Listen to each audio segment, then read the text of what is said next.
केसरिया से मन जोगी हुआ रे, दिल झूमे देखो मतवारा हुआ रे, केसरिया से मन जोगी हुआ। हर पल मनाओ केसरी त्योहार। विमल, बोलो जुबान केसरी।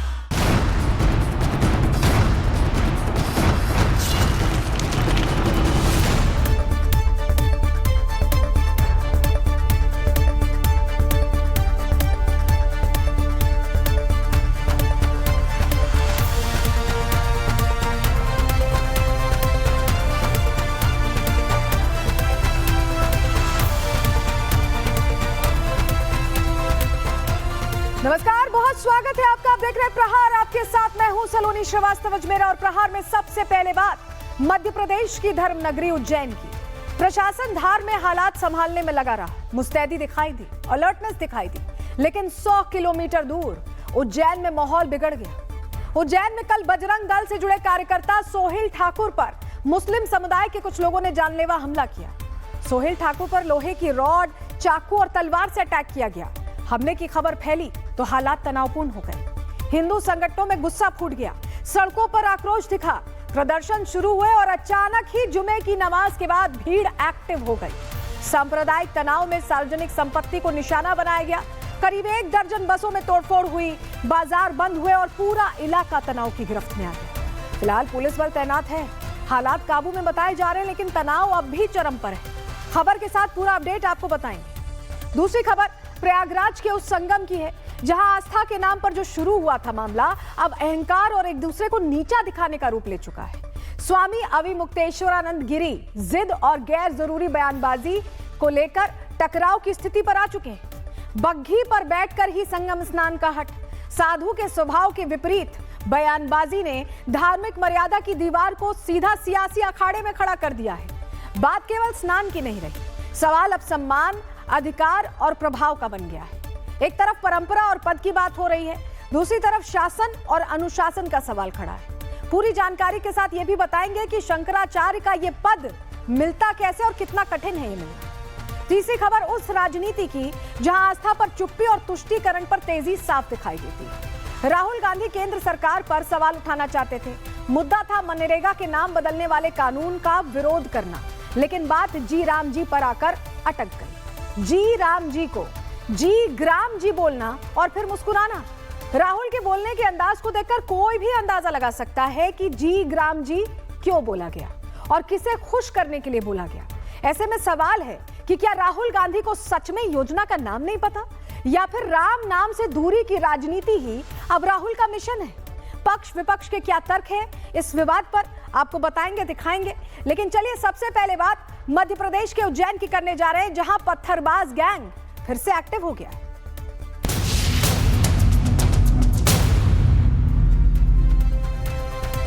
तो चलिए प्रहार की शुरुआत करने जा रहे हैं और आज की सबसे बड़ी खबर के साथ शुरुआत कर रहे हैं, क्योंकि भाईजानों की टोली ने आज मोहन फोर्स को बड़ा चकमा दे दिया है। और ये चकमा कैसे दिया गया, पूरी खबर बताएंगे। लेकिन उससे पहले उज्जैन के उन बवालियों से आपको मिलवाते हैं जिनका एक एक वीडियो आज प्रहार में आपको दिखाने जा रहे हैं। सबसे पहली तस्वीर आपके सामने रखते हैं। सबसे पहली तस्वीर देखिए, ये तस्वीर हम आपको दिखा रहे हैं जहां पत्थरबाजों की भीड़ आज एक बार फिर सड़क पर उतर आई। तस्वीरें उज्जैन से आपको ये दिखा रहे हैं जहां दो पक्षों के बीच जमकर पत्थरबाजी हुई है। पूरे इलाके को सुलगाने की साजिश का ये सबसे पक्का सबूत आपके सामने रख रहे हैं। आप देखिए, जहां उज्जैन के रास्ते भोपाल में स्थित मुख्यमंत्री आवास को सीधा चैलेंज दिया जा रहा है। कम से कम तस्वीर तो यही दिख रही है, आप देखिए जरा। यहाँ तक लग और 5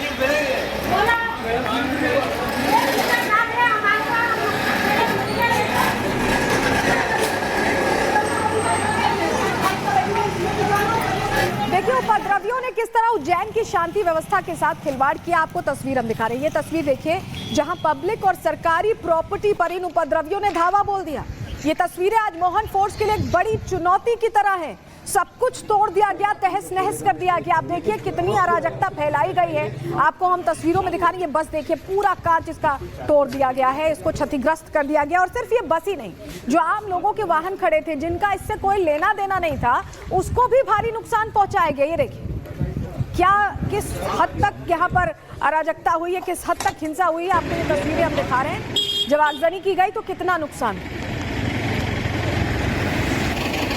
और तीसरी तस्वीर अब आपके सामने रख रहे हैं। ये तीसरी तस्वीर आप देखिए, आपको ये तस्वीर देखी सी लगेगी, क्योंकि पत्थरबाजों का ये क्लाइमेक्स हमला है, जहां पत्थरबाज पहले पत्थर चलाते हैं, फिर तोड़फोड़ करते हैं और आखिर में हर बार की तरह आगजनी। लेकिन इस बार नफरत का तराना गाने वाले इन पत्थरबाजों का कैसे इलाज होगा वो भी हम आपको दिखाएंगे। लेकिन पहले आप ये तस्वीर देखिए, क्योंकि ये तस्वीरें बता रही हैं कि किस तरह से नुकसान पहुंचाया गया। उज्जैन का माहौल बिल्कुल खराब कर दिया गया। धार्मिक नगरी है, महाकाल बाबा की नगरी है, और वहां पर इतनी हिंसा हुई है जो आप तस्वीर में देखकर हैरान होंगे। और ये देखिए, ये बिल्कुल ताजा तस्वीर है। आप पहचान लीजिए जरा, आप पहचान लीजिए इन भाईजानों को जो जुमे की नमाज अदा करते हैं, निकलते हैं और उसके बाद धड़ाधड़ पत्थरबाजी करते। देखिए, आप देखिए, आपको आप बहुत आसानी से स्पॉट कर सकेंगे। ऐसा लग रहा है नमाज अदा करके आए हैं, इन्होंने टोपी पहनी हुई है। आप तस्वीर में देख रहे हैं पथराव का ये नया वीडियो। आप यही वीडियोस को एक्सपोज करते हैं, इनकी उस मानसिकता को जो लेकर ये सड़कों पर निकलते हैं। आप देखिए जरा, ये एक्सक्लूसिव तस्वीर हम आपको सबसे पहले दिखा रहे हैं। उज्जैन की ये तस्वीर है, किसने जलाया इसका जवाब देती तस्वीर आप देख रहे हैं। पत्थरबाज कौन है आप पहचान लीजिए, खुद हमें कुछ कहने की जरूरत ही नहीं है, ये खुद ब खुद एक्सपोज हो जाते हैं, क्योंकि तस्वीरों का जमाना है और इस तरह की घटनाएं छुपती नहीं है। अब आप देख लीजिए, आप खुद देख लीजिए कि किसने पत्थरबाजी की है।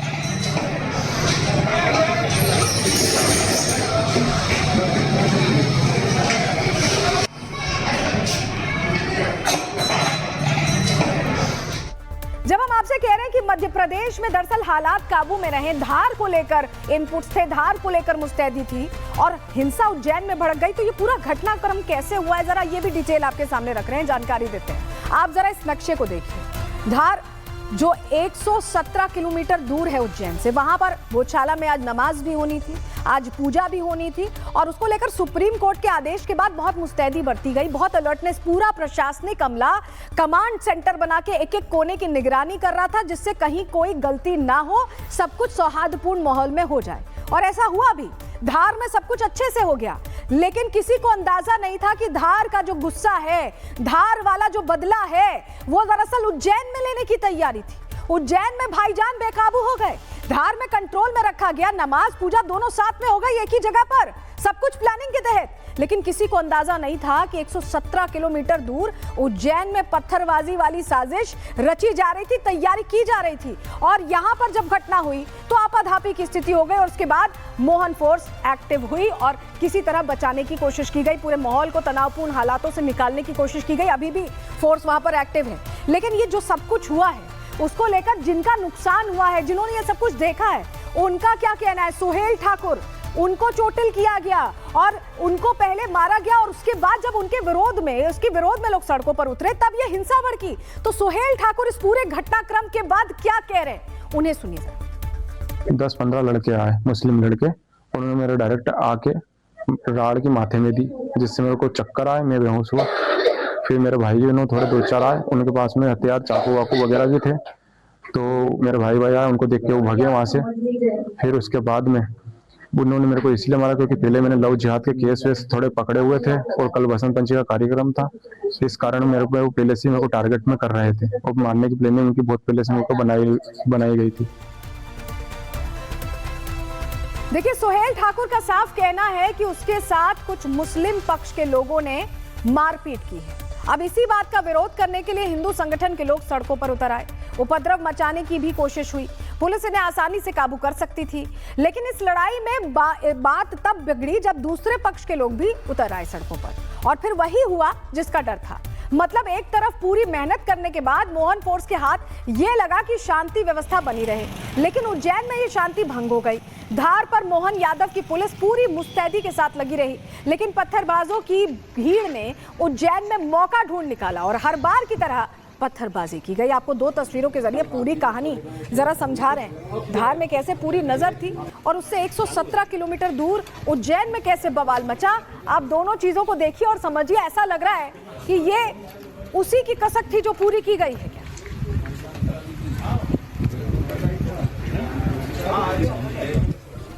अब ये पूरा मामला क्या था, जो दर्शक अभी जुड़े अगर वो नहीं जानते हैं तो चलिए ग्राफिक्स के जरिए आपको पूरी डिटेल इस पर दे देते हैं, आपको बताते हैं, जानकारी आपके सामने रखते हैं। धार में आज नमाज और पूजा एक साथ हुई है। सुप्रीम कोर्ट ने भोजशाला पर आदेश दिया था।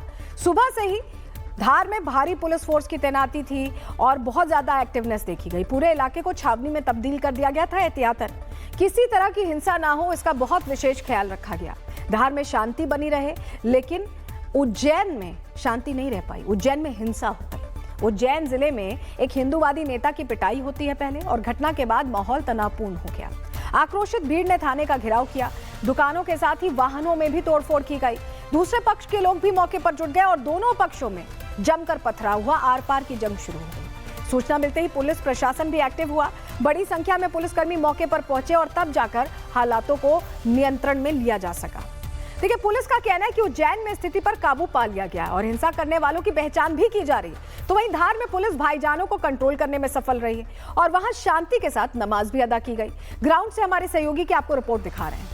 तो इस वज्र गाड़ी में ही नमाजियों को नमाज कराकर ले जाया जा रहा है। क्योंकि प्रशासन ने पूरे कांच इसके बंद रखे हैं, कौन है ये नहीं पता चल सकता, लेकिन जिस प्रोटेक्शन में, जिस प्रोटोकॉल में इस वज्र गाड़ी को निकाला जा रहा है उससे ये साफ है, ये माना जा रहा है कि चूंकि आप यहाँ पर देखेंगे कि ये यहाँ पर देखिए कितनी सुरक्षा तैनात की गई है, पुलिस तैनात की गई है, और चूंकि देखिए वहाँ पर मुस्लिम समाज का आपको झंडा भी दिख रहा है, और जो वो वाइट जो कवर्ड एरिया है जिसको वाइट कलर के कपड़े से कवर्ड किया है, माना जा रहा है कि वही वो निर्धारित स्थान है जहाँ पर की चिन्हित करके कुछ नमाजियों को, क्योंकि संख्या इसकी सीमित रखी गई थी, उनके पास बनाए गए थे, इसीलिए यहाँ पर नमाज कराई गई है। और उसके बाद समय सीमा के अंदर नमाजियों को पूरे पुलिस प्रोटोकॉल में, पुलिस सुरक्षा के बीच उन्हें यहाँ से निकाला गया।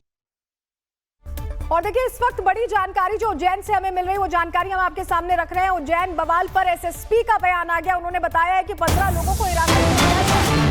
लोग अफवाहों पर ध्यान ना दें, इसकी भी वो अपील करते सुनाई दिए। सीसीटीवी फुटेज में उपद्रवियों की है पहचान हो रही है। हमने आपको तस्वीर भी दिखाई थी कैसे पहचान होगी, क्योंकि तस्वीरें तमाम है, उनसे पहचान की जाएगी। उज्जैन बवाल पर एसएसपी ये सीधे कह रहे हैं कि 15 लोगों को अब तक हिरासत में लिया गया है और लोगों से अपील भी कर रहे हैं कि अफवाहों पर बिल्कुल ध्यान ना दें। सीसीटीवी फुटेज से उपद्रवियों की पहचान इस वक्त चल रही है और हो सकता है कि आने वाले समय में 1-2 घंटे में और गिरफ्तारियों की खबर हम आपको दें, क्योंकि 15 लोग तो हिरासत में लिए गए हैं, लेकिन अब जैसे जैसे फुटेज वेरीफाई की जाएगी और लोगों को पकड़ा जाएगा। मैं आप सभी से अनुरोध करना चाहूंगा कि किसी प्रकार की अफवाह पर न्याय ध्यान दें, और अगर इस तरह का कोई भी पॉइंट आता है तो नियरेस्ट पुलिसकर्मी जो हर चौराहे पर तैनात है उसको अवगत कराएं।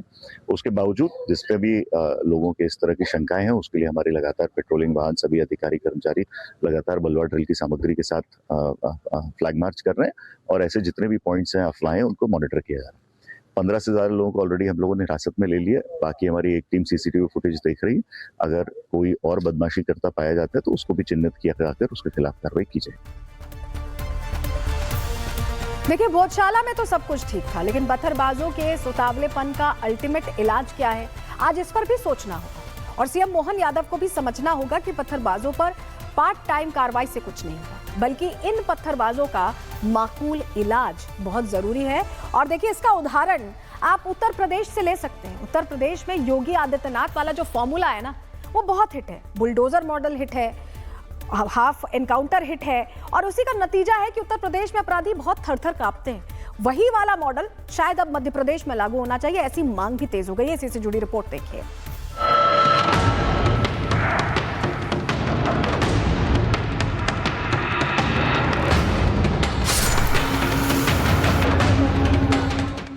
आज सुबह से ही मध्य प्रदेश का धार सवालों में था। सवाल ये कि क्या धार के भोजशाला में राजी खुशी नमाज और पूजा एक साथ हो पाएगी या नहीं। पूरा प्रशासनिक अमला, भारी पुलिस फोर्स, पूरा तंत्र, सबकी नजर भोजशाला पर थी। भाईजानों को कंट्रोल में रखने के लिए पूरा सिस्टम एक्टिव हो चुका था। चप्पे चप्पे पर पुलिस वालों की तैनाती थी। भाईजान को काबू में रखने के लिए पूरी तैयारी कर ली गई थी। इतनी तैयारी के बीच भाईजान ने भी शांति का परिचय दिया। मुस्लिम पक्ष की तरफ से बिना किसी विवाद के नमाज अदा करी गई और प्रशासन ने राहत की सांस ली। लेकिन ये शायद जल्दबाजी थी, क्योंकि मध्य प्रदेश के धार में जहां मोहन फोर्स ये समझ बैठी थी कि भाईजान को काबू में कर लिया गया है, तो वहीं एक दूसरे जिले में मोहन फोर्स की नाक के नीचे भाईजान एक्टिव हो गए। उज्जैन में पत्थरबाजी हुई, हिंसा हुई, बवाल हुआ और इन सब के पीछे की वजह थी वो हिंदूवादी नेता जिसके साथ मुस्लिम पक्ष के कुछ लोगों ने मारपीट की थी। आज उसी मारपीट का विरोध करने के लिए हिंदूवादी नेता जमीन पर उतरे। देखते ही देखते ये विरोध प्रदर्शन हिंसक हो चला। प्रशासन को जब तक इस बात की खबर लगती भाईजान मैदान में उतर आए, बस फिर क्या था, भाईजान की एंट्री लेते ही लड़ाई एक ज्वाला बन उठी और उज्जैन की सड़कों पर आगजनी शुरू हो गई। पुलिस मौके पर पहुंची, तब तक एक पक्ष उग्र हो चुका था। पुलिस ने जैसे तैसे मामले को संभाला, लेकिन इस पूरी घटना के बाद धार में पूरा दिन एक्टिव रही मोहन फोर्स ठगा हुआ महसूस कर रही है, क्योंकि एक तरफ जहां मोहन फोर्स शांति बनाए रखने में सफल रही, तो वहीं पत्थरबाजों ने भी इसका जवाब उज्जैन में दे दिया। मतलब शहर को जलाने की साजिश में जुटे इन उपद्रवियों का इलाज करने के लिए मोहन फोर्स को उत्तर प्रदेश का विश्व प्रसिद्ध लंगड़ा या बुलडोजर मॉडल लीज पर लेना होगा, क्योंकि अभी तक का डेटा इस बात की तस्दीक करता है कि पत्थरबाजों और दंगाइयों की टोली को काबू में करने के लिए यही मॉडल 100% कारगर रहा है। और इसी मॉडल के सहारे बाबा कहते रहे हैं, यूपी में नो दंगा सब चंगा। Bureau report, Republic Bharat. तो मोहन यादव को भी बाबा के अंदाज में मैदान में उतरना होगा, तो वही बाबा के प्रदेश में अब शंकराचार्य अवि मुक्तेश्वरानंद सरस्वती के विवाद में कालनेमी की एंट्री हो गई है। क्या है कालनेमी, कौन है कालनेमी, बताएंगे आपको ये भी बताएंगे कि शंकराचार्य अवि मुक्तेश्वरानंद गिरी की पदवी पर बवाल क्यों मचा हुआ है।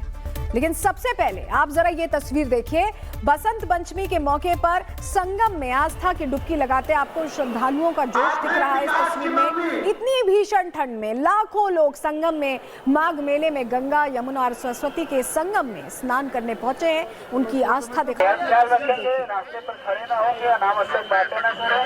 आप लोगों से बार बार यह अनुरोध किया जा रहा है।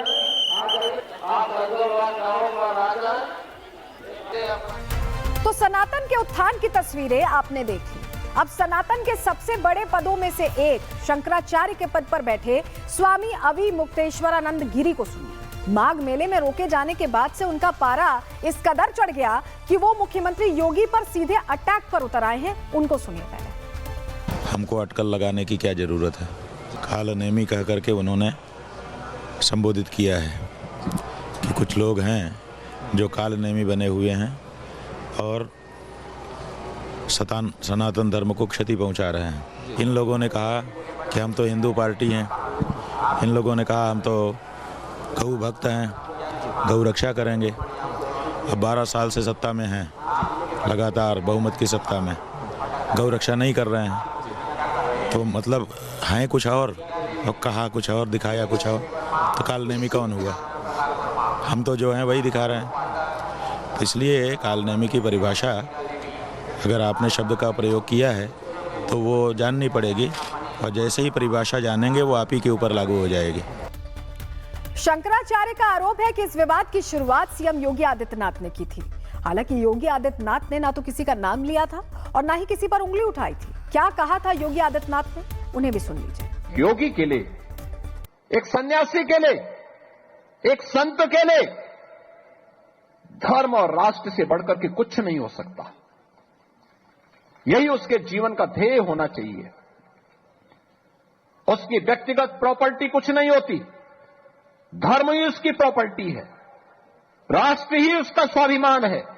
अगर कोई राष्ट्रीय स्वाभिमान को चुनौती देता है तो हमें खुल करके उसके सामने आकर के खड़ा हो जाना चाहिए, उसकी चुनौती का मुकाबला करने के लिए खड़ा होना चाहिए।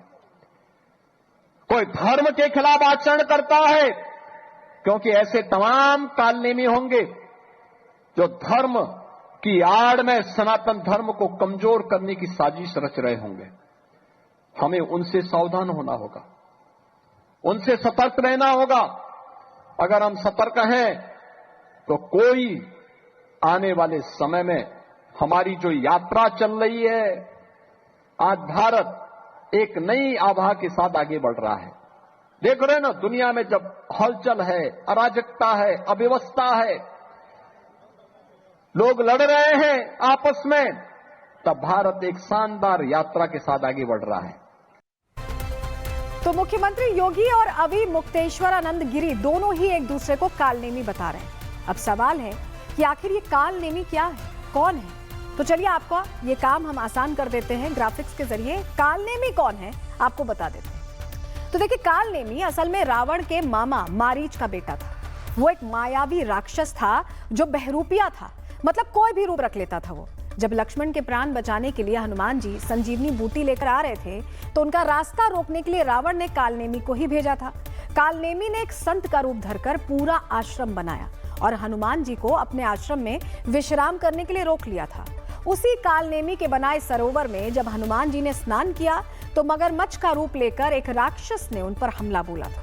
हनुमान जी ने उसे मारा तो उसने हनुमान जी को कालनेमी की सच्चाई बता दी और हनुमान जी समझ गए कि ये कोई संत नहीं बल्कि बहरूपिया है। इसके बाद हनुमान जी कालनेमी को एक ही झटके में मार गिराने में सफल रहे थे, क्योंकि हनुमान जी में तो बहुत बल था। और इस विवाद की शुरुआत अब कहां से हुई है? देखिए, ये तो आपने जान लिया कि कालनेमी जो बोला जा रहा है उसका अभिप्राय क्या है, उसका अर्थ क्या है। अब इस विवाद की शुरुआत कहां से हुई तो ये भी जान लीजिए। 18 जनवरी को माघ मेले में, हम आपको तस्वीर दिखा रहे हैं, माघ मेले में ज्योतिर्मठ के शंकराचार्य अभी मुक्तेश्वरानंद सरस्वती लाव लश्कर के साथ स्नान के लिए पहुंचे थे, आप देखिए। लेकिन पुलिस ने भीड़ की वजह से उन्हें आगे जाने से रोक दिया था और इसके बाद शंकराचार्य के शिष्यों और पुलिस वालों के बीच जमकर धक्का मुक्की भी हुई थी, खूब हंगामा हुआ था। इस घटना ने सियासी उबाल भी ला दिया था। वो तस्वीर हम आपको दिखा रहे हैं 18 जनवरी।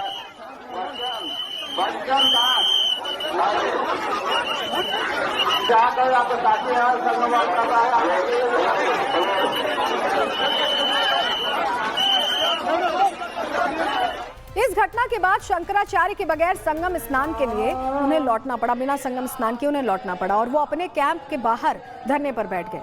देखिए, कड़ाके की ठंड में शंकराचार्य का यह हठयोग भी हम आपको दिखा रहे हैं, कैसे शिष्यों के साथ वो धरने पर जम गए थे। उसकी भी तस्वीर आप देख लीजिए। श्री राम जय राम जय जय राम। तो आपने 18 जनवरी और 19 जनवरी की वो तस्वीरें देख ली जब विवाद शुरू हुआ था। लेकिन जिन स्वरूपानंद सरस्वती के माघ मेले में स्नान पर यह बवाल मचा हुआ है, उनके शंकराचार्य पद को लेकर भी दो राय। एक धड़ा उन्हें ज्योतिर्मठ का शंकराचार्य ही नहीं मानता है। चलिए, ये पूरा विवाद आपको ग्राफिक्स के जरिए समझाते हैं, कहानी क्या है जान लीजिए। देखिए, ज्योतिर्मठ में शंकराचार्य की पदवी को लेकर विवाद की शुरुआत 1953 में हुई थी। अभी से नहीं है, ये हमेशा ही रहा है। लेकिन असली विवाद तब गरमाया जब स्वामी स्वरूपानंद सरस्वती और वासुदेवानंद सरस्वती के बीच शंकराचार्य पद की लड़ाई इलाहाबाद हाईकोर्ट तक पहुंच गई। दोनों ही संतों का दावा था कि वो ज्योतिर्मठ के असली उत्तराधिकारी हैं। हालांकि 2017 में इलाहाबाद हाईकोर्ट ने स्वरूपानंद सरस्वती और वासुदेवानंद सरस्वती दोनों को ही शंकराचार्य मानने से इनकार कर दिया था। लेकिन इस बीच 11 सितंबर 2022 को स्वरूपानंद सरस्वती का निधन हो गया और उसके अगले दिन अभी मुक्तेश्वरानंद गिरी ने खुद को ज्योतिर्मठ का शंकराचार्य घोषित कर दिया। 16 अक्टूबर 2022 को सुप्रीम कोर्ट ने अभी मुक्तेश्वरानंद के पट्टाभिषेक और छत्र चवर के इस्तेमाल पर रोक लगा दी थी, क्योंकि कोर्ट के मुताबिक ये शंकराचार्य की पदवी को लेकर विवाद पहले से चला आ रहा था और इसीलिए उस पद पर कौन बैठेगा ये फैसला नहीं हुआ था। लेकिन अब क्योंकि वो उस पद पर आसीन है और वो कहते हैं कि वही शंकराचार्य हैं, तो अब इसको लेकर और सवाल पूछे जा रहे हैं। लेकिन शंकराचार्य अभी मुक्तेश्वरानंद गिरी का ये बयान जो हम आपको सुनवाने जा रहे हैं, इसे सुनकर आपको समझ में आ जाएगा कि विवाद की असली वजह क्या है। सुनिए आप पहले क्या कह रहे हैं। ये प्रशासन तय करेगा कि हम शंकराचार्य हैं कि नहीं है। उत्तर प्रदेश का मुख्यमंत्री तय करेगा कि भारत का राष्ट्रपति तय करेगा। भारत के राष्ट्रपति को भी अधिकार नहीं है कि वो तय करे कि कौन शंकराचार्य है। शंकराचार्य का निर्णय शंकराचार्य करते हैं और हम निर्णित हैं। पुरी के शंकराचार्य जी ने हमारे बारे में कुछ नहीं कहा है। उन्होंने न तो कहा कि ये नहीं है और उन्होंने न तो कहा कि ये है। देखिए, अभी मुक्तेश्वरानंद कह रहे हैं कि शंकराचार्य की नियुक्ति का अधिकार तो भारत के राष्ट्रपति को भी नहीं। तो चलिए आपको बताते हैं कि एक मठ का शंकराचार्य बनने के लिए क्या क्या क्वालिफिकेशन चाहिए और शंकराचार्य का चयन कैसे होता है। चलिए ग्राफिक्स के जरिए ये डिटेल आपके सामने हम रखते हैं, बताते हैं आपको। तो देखिए, शंकराचार्य चुने जाने का नियम कायदा मठान्माय महानुशासनम ग्रंथ के तहत बनाया गया है। इस ग्रंथ के अनुसार शंकराचार्य बनने के लिए सन्यासी होना अनिवार्य है। शंकराचार्य वही बन सकते हैं जो दंडी सन्यासी हो। उस व्यक्ति का 4 वेदों और 6 वेदांगों का विद्वान होना भी जरूरी है। नियमों के अनुसार शंकराचार्य वही हो सकता है जिसने कभी समुद्र पार ना किया हो, यानी जिसने विदेश यात्रा ना की हो। गुरु की कृपा, प्रतिष्ठित संतों की सभा की सहमति और काशी विद्वत परिषद की मुहर के बाद ही शंकराचार्य की पदवी मिलती है। और सबसे जरूरी बात यह है कि हर शंकराचार्य अपना उत्तराधिकारी खुद चुनता है, यानी अगला शंकराचार्य कौन होगा ये फैसला मौजूदा शंकराचार्य ही लेते हैं, स्वघोषित नहीं कर सकता कोई। तो ये वो फर्क है जिससे आप समझें कि ये शंकराचार्य वाला जो मैटर है इतना बड़ा क्यों हो गया है। यानी शंकराचार्य के पद की कितनी गरिमा है, आप समझ सकते हैं कि कितने आयाम है उसमें, कितनी गरिमा है।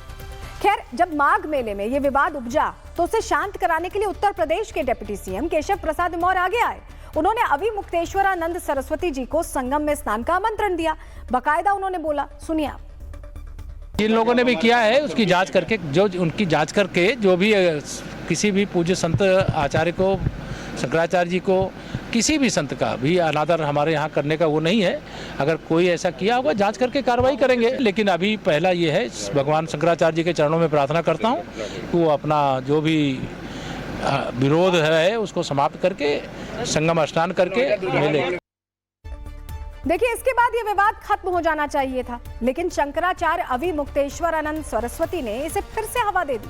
सुनिए उन्होंने फिर से क्या कहा। इस बार के मेले को, माघ मेले को हम एक अपूर्व मेला बनाने वाले थे। 1.25 लाख शिवलिंग लेकर के हम आए थे कि हम यहाँ पर उनको लोगों के दर्शन के लिए विद्यमान करेंगे। ये राजनीति नहीं है। धर्माचार्य यहाँ राजनीतिक तौर तरीका नहीं चलता है। राजनीति में समर्थन और विरोध चलता है। हम लोग इसी तरह से जैसे इस बार जा रहे थे वैसे ही 2024 में पालकी में बैठ करके हम जा रहे हैं और हमने स्नान किया। कौन सी भगदड़ मच गई थी? ये काल्पनिक बात उठा करके कि भगदड़ मच जाती। हम तो 2024 में इसी तरह से, इससे भी ज़्यादा लोगों के साथ, जो अभी जितने लोग थे इससे ज़्यादा लोग पिछले वीडियो में दिखाई दे रहे हैं। और हमने स्नान किया। कौन सी भगदड़ मची थी? यानी शंकराचार्य के संगम स्नान का ये मुद्दा इतना पेचीदा हो गया है कि जितना सुलझाने की कोशिश की जा रही है उतना ही उलझता जा रहा है। बात इतनी बढ़ चुकी है कि इशारों में शंकराचार्य और उत्तर प्रदेश के मुख्यमंत्री एक दूसरे को कालनेमी तक बता रहे हैं। क्या है पूरा मामला, रिपोर्ट में समझिए।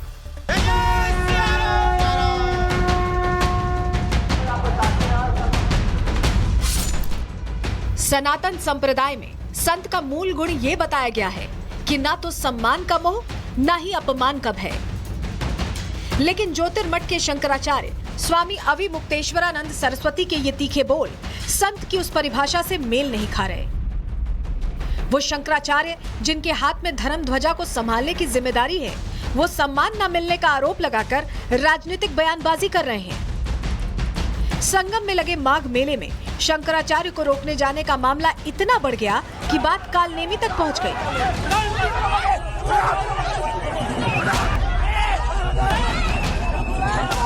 शंकराचार्य अविमुक्तेश्वरानंद गिरी और यूपी के सीएम योगी आदित्यनाथ दोनों एक दूसरे की तुलना कालनेमी से कर रहे हैं।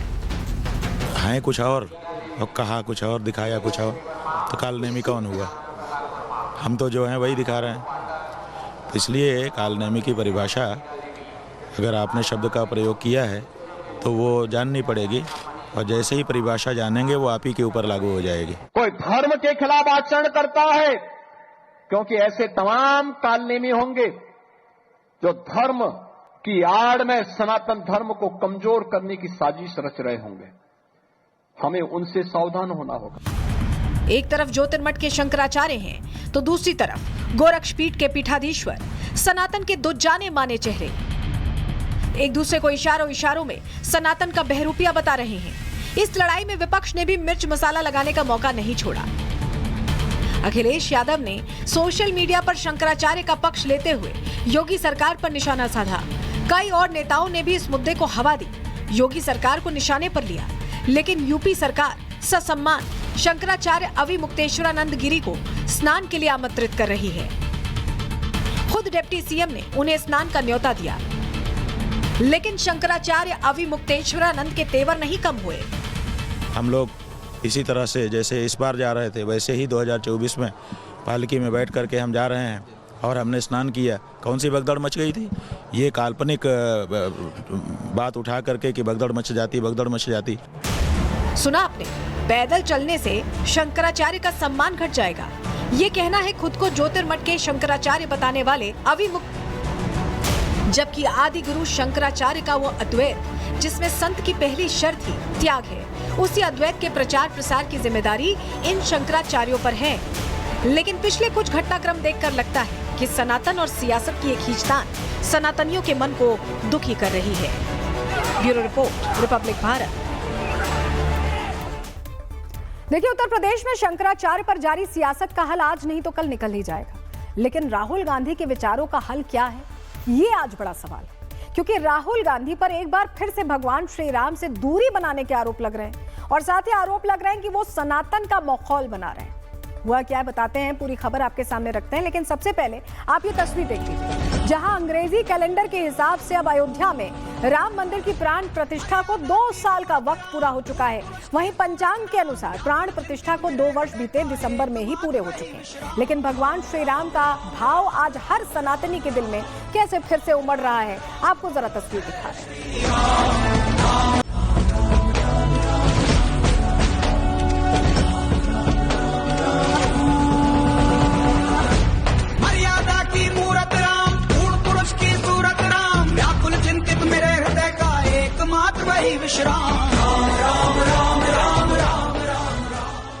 प्रधानमंत्री नरेंद्र मोदी की ये तस्वीर भी आप देख लीजिए, आपको याद भी होगी ये तस्वीर, जहां प्रधानमंत्री नरेंद्र मोदी भगवान श्री राम के चरणों में वंदन करते हुए नजर आए थे। और ये तस्वीरें ये बताने के लिए काफी हैं कि भारत की आत्मा में राम बसते हैं।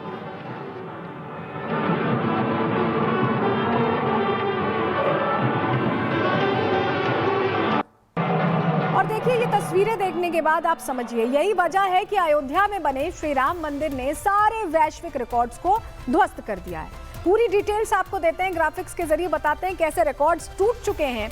अयोध्या में राम मंदिर निर्माण के बाद शहर का कायाकल्प हुआ है। पिछले 1 साल में लगभग 3.5 करोड़ श्रद्धालु अयोध्या पहुंचे हैं। अयोध्या ने पर्यटन के क्षेत्र में नए कीर्तिमान स्थापित किए। रामलला के दरबार में रोजाना 25 से 30 हजार श्रद्धालु आते थे।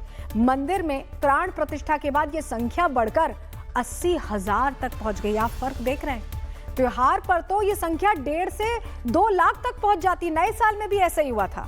22 जनवरी 2022 से लेकर 22 जनवरी 2026 तक 50 करोड़ श्रद्धालु पहुंच चुके हैं, दर्शन कर चुके हैं। अब यहाँ सिर्फ देशी श्रद्धालु ही नहीं आते, ये भी समझिए विदेशी डिप्लोमेट्स, बौद्ध देशों के प्रतिनिधि, ये तमाम लोग दर्शन के लिए आते हैं, पहुंचते हैं।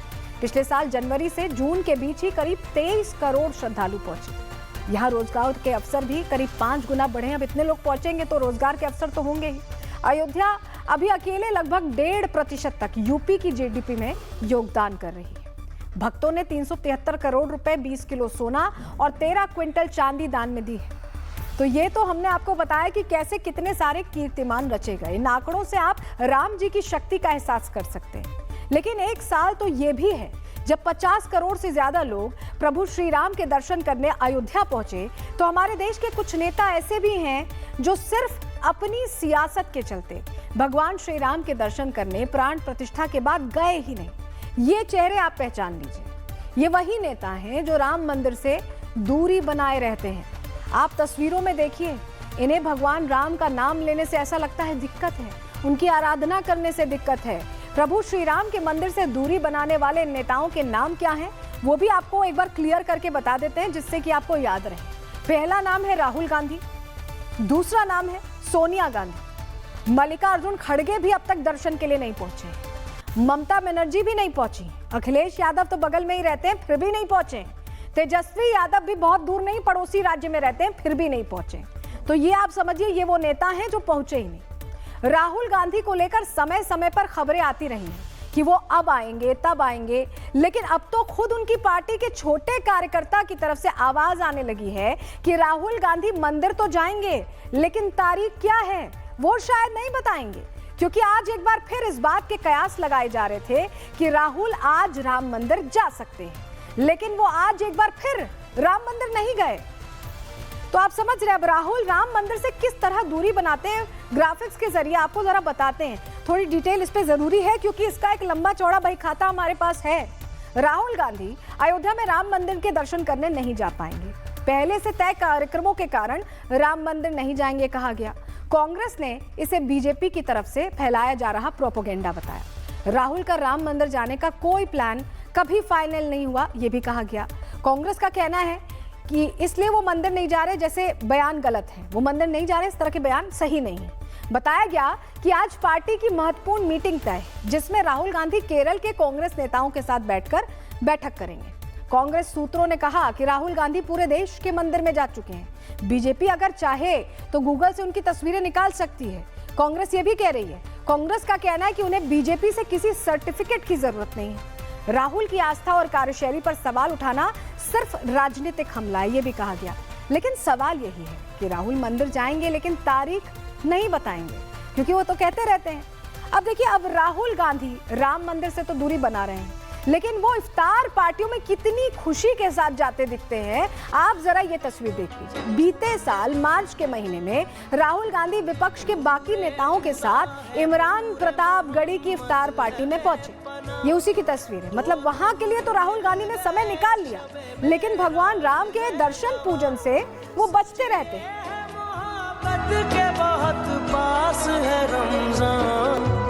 और भी बहुत सारे चेहरे आपको दिखाई दे रहे होंगे। मल्लिकार्जुन खड़गे भी आपको दिख रहे हैं, स्टालिन, लेकिन बहुत सारे लोग दिखे और ये वहां पहुंचे। राहुल गांधी के भगवान श्री राम के नाम से दूरी बनाने की वजह क्या सियासत है या राहुल गांधी जानबूझकर राम भगवान से दूरी रखते हैं, बोलना भी नहीं चाहते? लेकिन इस पर अब सवाल बहुत पूछे जा रहे हैं, इसको लेकर बयानबाजियां हो रही हैं। सुनिए जरा। समाजवादी पार्टी को तो बोलने का अधिकार ही नहीं है। समाजवादी पार्टी के बारे में एक कहावत चरितार्थ होती है कि सूप बोले तो बोले, चलनी क्या बोले जिसमें 72 छेद। दूसरी कहावत, 100 चूहे खा के बिल्ली हज को चली। समाजवादी पार्टी को जवाब देना होगा कि जब अयोध्या धाम में कारसेवक इकट्ठा हुए, निहत्थे कारसेवकों पर गोली क्यों चली थी? जैसे मर्यादा पुरुषोत्तम और भगवान श्री राम से, अयोध्या से राक्षस दूरी बना लेते हैं, वैसे ही राहुल गांधी ने उस ट्रिप से दूरी बना ली है, यानी कि वो अयोध्या फिर नहीं जा रहे हैं।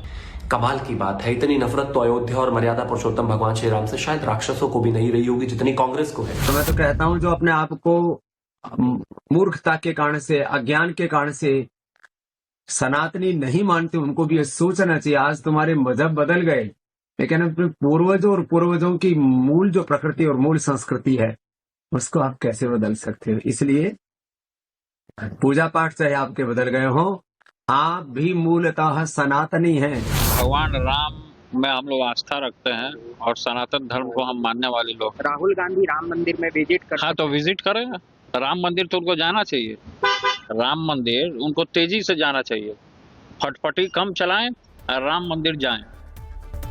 अब तेज प्रताप को आपने सुना, उन्होंने भी नसीहत दे दी राहुल गांधी को। अब राहुल गांधी सिर्फ राम मंदिर से ही दूरी नहीं बना रहे बल्कि वो किस तरह राम जी का नाम लेने से भी बच रहे हैं उसका ये ताजा उदाहरण सामने आ गया। उनका ये बयान सुन लेंगे तो आप समझ जाएंगे। सुनिए। इसका नए लॉ का नाम क्या है? मैं नाम ही नहीं जानता इसका। क्या है?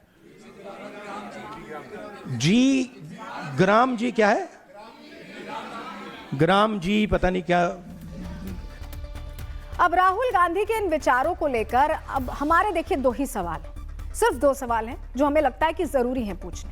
पहला, राहुल राम जी का नाम नहीं लेना चाहते हैं क्या बच रहे हैं? क्योंकि सभी योजना का नाम तो सभी को पता है जो बदला है। दूसरा सवाल यह है कि राहुल को मुद्दे की जानकारी नहीं है क्या? ये महज दो सवाल नहीं है बल्कि ये बहुत बड़ी बात है कि हमारे देश में विपक्ष के सबसे बड़े नेता को ना तो मुद्दों की पूरी जानकारी है और ना ही देश के असली भाव को वो समझते हैं। वो ये नहीं समझते कि वो जिस आराध्य से दूरी बना रहे हैं वो ही तो इस देश की आत्मा है और अगर मुद्दे नहीं उन्हें पता तो वो नेता विपक्ष के तौर पर कर क्या रहे हैं ये तो उन्हें बताना पड़ेगा। अब राहुल गांधी की इसी विचारधारा को लेकर प्रयागराज के संतों का क्या कुछ कहना है, सुनवाते आप। राहुल गांधी सनातन विरोधी हैं। राहुल गांधी हमेशा जो है जब उनको जो है आवश्यकता वोट बैंक पर ही तो हिंदू दाव खेलते हैं, बाकी उनके अंदर कुछ नहीं है। नहीं आज जो है आज जिस स्थिति में कांग्रेस की दुर्दशा हुई है आज ये नहीं होती। कांग्रेस एकदम गिर चुकी है, कांग्रेस का कोई अस्तित्व नहीं रह चुका है। शुरू से उनका जो है वो वक्त के हिसाब से अपना चोला धारण कर लेते हैं। जो 2014 के बाद जब हमने ही कहा था कि भाई ये इस तरह से कर रहे हैं कि हिंदुओं की तरफ दुर्लक्ष करके माइनॉरिटी की तरफ इनका झुकाव ज़्यादा है, माइनॉरिटी को ज़्यादा, तब से वो जनेऊ वगैरह पहन के मंदिर और घूम के दर्शन करना शुरू किए। राहुल गांधी हो, चाहे कांग्रेस की पार्टी हो, चाहे भाजपा की पार्टी हो, हिंदुत्व का नारा लगा करके, धर्म का सहारा ले करके, हमारे सनातन का सहारा ले करके उन्होंने सत्ता तो प्राप्त की, लेकिन धर्म के लिए कोई काम नहीं किया है। जैसे आप उनके किसी भी विधायक को देख लीजिए, किसी भी सांसद को देख लीजिए, किसी मिनिस्टर को देख लीजिए, वो हमारे अपने लिबास में नहीं होते हैं। देखिए, राहुल गांधी चंद वोटों की चाहत में इस देश की आत्मा से दूरी बना रहे हैं, लेकिन इस देश का सच जानते हैं क्या? निजामुद्दीनपुर के रहने वाले गरीब बुजुर्ग रामचंद्र की कहानी से आप समझ सकते हैं, जो 27 सालों से सीताराम का नाम लिख रहे हैं। आप देखिए, 27 साल से।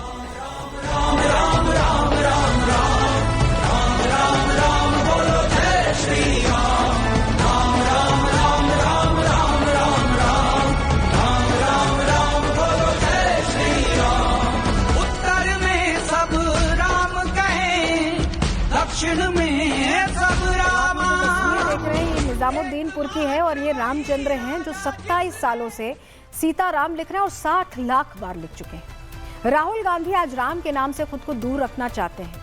वो एक पक्ष को खुश करने के लिए राम के नाम को बोलने से भी बचते हैं, लेकिन आज हम आखिर में उन्हें पूर्व प्रधानमंत्री अटल बिहारी वाजपेयी जी का एक बयान सुनवाना चाहते हैं, जहां उन्होंने कहा था कि आप बीजेपी से लड़ते रहिए, लेकिन राम जी से मत लड़िए। कि बीजेपी से आपको लड़ना है एक दिन, मगर राम से मत लड़िए, बच जाओगे।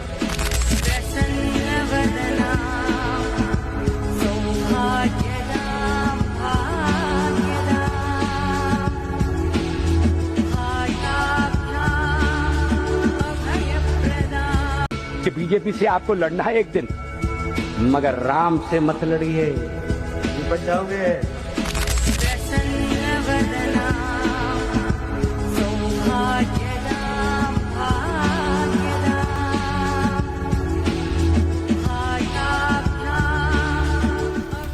तो समझ गया, भगवान राम से दूरी जो आत्मा में बसते हैं इस देश की, बहुत फायदेमंद साबित नहीं होगी। यही नसीहत हम भी दे रहे हैं। चलिए आपको उस देश का हाल भी बता देते हैं जहां का कंट्रोल मुल्ला रिजीम के हाथ में है। ईरान की बात कर रहे हैं, जिसे किसी भी वक्त अमेरिका नक्शे से मिटा सकता है। अमेरिकी राष्ट्रपति इसको लेकर बहुत ज्यादा एडमेंट है। समंदर में चलता फिरता ये किसी सेना का बेस कैंप आपको दिखाएं, अब्राहम लिंकन लग रहा है, जो ईरान पहुंचने वाला है। यही है वो महादानव जो ट्रंप ने ईरान की तरफ भेज दिया है, जिसका नाम है यूएसएस अब्राहम लिंकन। ये एयरक्राफ्ट कैरियर अपने आप में एक छोटे शहर के बराबर है। आप साइज देखिए इसका। पानी पर चलने वाले इस जहाज के आगे कैसे सब कुछ बौना लग रहा है, आप तस्वीर में देख रहे हैं। और यूएसएस अब्राहम लिंकन को ईरान की तरफ रवाना करते ही ईरान ने खामनेई को सीधे सीधे धमकी भी दे दी, धमका दिया है। क्या कहा है उन्होंने, सुनिए जरा। But we're watching them very closely. Ships going that direction, just in case. We have a big flotilla going in that direction, and we'll see what happens. A big force. We have a big force going toward Iran. I'd rather not see anything happen. It'll make what we did to your Iran nuclear look like peanuts. And an hour before this. तो आपने सुना Trump किस तरह धमकी दे रहे हैं, और इस धमकी की वजह है यूएसएस अब्राहम लिंकन, जिसको लेकर ओवर कॉन्फिडेंट है ट्रंप, क्योंकि वो रवाना हो चुका है। चलिए बताते हैं कैसे खतरनाक है, जानकारी आपके सामने रख रहे हैं। यूएसएस अब्राहम लिंकन के साथ आपको बताएं पूरा जंगी बेड़ा चलता है, पूरा जंगी बेड़ा। एक साथ 7 से 8 हजार सैनिक इसमें सफर करते हैं। अकेले ही ईरान की पूरी सेना के बराबर है। 3 से 4 गाइडेड मिसाइल डिस्ट्रॉयर साथ चलते हैं। इसके अलावा आपको बताएं यूएसएस अब्राहम लिंकन के साथ 2 न्यूक्लियर अटैक सबमरीन्स भी होती हैं। इन सबमरीन से टॉम हॉक मिसाइल दागी जा सकती है, केपेबल है। इनके अलावा एक क्रूजर भी होता है जो कमांड और कंट्रोल में मददगार के तौर पर चलता है। इन सब के अलावा लॉजिस्टिक सपोर्ट के लिए एक अलग जहाज होता है। तो आप समझ गए कितना बड़ा ये जंगी बेड़ा है, जो सब कुछ करने की ताकत रखता है, जो ईरान पर कब्जा करने की वो एक तरह से ताकत दे रहा है डोनाल्ड ट्रंप को, जिसकी वजह से उनकी तरफ से ऐसी बयानबाजी हो रही है। यहाँ प्रहार में रुक रहे हैं, एक और छोटे से ब्रेक लिए जल लौट।